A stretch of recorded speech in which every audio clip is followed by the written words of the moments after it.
A day in my life as a deputy teacher nga nakaabot sa Amerika as a housewife. For today's video guys, it's weekend today. It's Saturday, so it's my husband day off.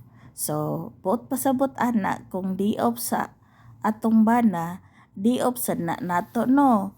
Kay kung day off niya sa trabaho, siya man ang magtrabaho na po diri sa sulod sa balay. So siya ang magluto, siya ang maghugas sa plato, manglaba, maghinlo o mag-in charge sa tanan buhatonon sa balay kay diop na sa asawa. So, isa sa among favorite nga buhaton sa akong bana during sa iyang day off, mag spend time together. So, spend time together, one of those activity is watching a movie. So, mag-watch mi sa movie together with the girls supposedly.